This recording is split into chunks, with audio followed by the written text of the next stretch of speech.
ঈদ মোবারক সবাইকে। কেমন কাটছে সবার ঈদ? ঈদের প্রথম দিন সারাদিন বাসায় ছিলাম, কোথাও বের হইনি। ঈদের দিন এমনি তো আমি তেমন বের হই না, সারাদিন বাসায় থাকি। আজকে বাসায় অনেক বোরিং লাগছিল, তাই বাসার সবাই মিলে বের হয়ে পড়লাম ঘুরতে যাওয়ার জন্য। মেন রোড থেকে ডিরেক্ট রিক্সা নিয়ে আমরা চলে যাই গুলশান 2 সাবুদ্দিন পার্কে। এই পার্কটা দেখতে যেমন সুন্দর তেমন বড়ও আছে। এখানে যে কোনো ফটোশুট বা বসে সময় কাটানোর জন্য বেস্ট একটি জায়গা।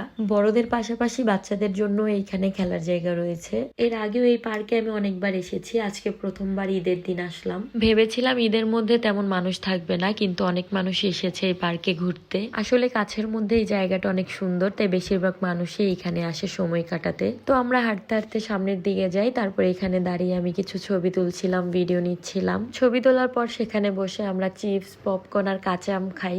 এরপর আরো কিছুক্ষণ সেখানে সময় কাটাই। এতটাই মানুষ ছিল তাই আমরা সেখানে আর বেশিক্ষণ দেরি করিনি। সবাই মিলে সেইখানে ঘোরাঘুরি করে সময় কাটিয়ে কিছু ছবি তুলে তারপর আমরা সেইখান থেকে বের হয়ে যাই। বাইরে টুকিটাকি খাবার বিক্রি করছে, কিন্তু এখান থেকে কিছু খাবো না, তাই চলে যাচ্ছি ডালি ফুড কোর্টে। আর সেইখানের খাবারগুলো খেতেও অনেক মজা। প্রতিবারের তুলনায় এবার ঈদের মধ্যে রাস্তাঘাটে অনেক জ্যাম। সচরাচর ঈদের মধ্যে রাস্তায় এরকম জ্যাম দেখা যায় না। সাবুদ্দিন পার্ক থেকে ডালি ফুড যেহেতু বেশি দূরে না, তাই জ্যাম থাকা সত্ত্বেও সেখানে যেতে আমাদের বেশিক্ষণ সময় লাগেনি। ভেতরে ঢুকেই ফার্স্টে আমি খাবার অর্ডার করে ফেলি, আর খাবার দিতে যেহেতু কিছুক্ষণ টাইম লাগবে, তাই সময় কাটানোর জন্য এখানে বসে বসে আমি কিছু ভিডিও নিচ্ছিলাম। কিছুক্ষণের মধ্যে আমাদের খাবার চলে আসে। ফার্স্টে আমি ধোসা খাচ্ছিলাম। এইখানে আসলে এই ধোসাটা আমি প্রত্যেকবারই নেই। ওদের এই ধোসাটা খেতে অনেক মজা, শুধু ধোসাই না প্রত্যেকটা খাবারই অনেক মজা। খাবার খেতে খেতে প্রায় সন্ধ্যা হয়ে গেছে, এখন আমরা বাসায় চলে যাব। আর রিক্সাতে উঠে কিছুক্ষণ ভালোই লাগছিল, রাস্তাটা ফাঁকা ছিল, কিন্তু সামনে যে এসে আবার জ্যামের মধ্যে পড়েছিলাম। তো আজকের মতো এই পর্যন্তই। সবাই ভালো থাকবেন, আল্লাহ হাফেজ।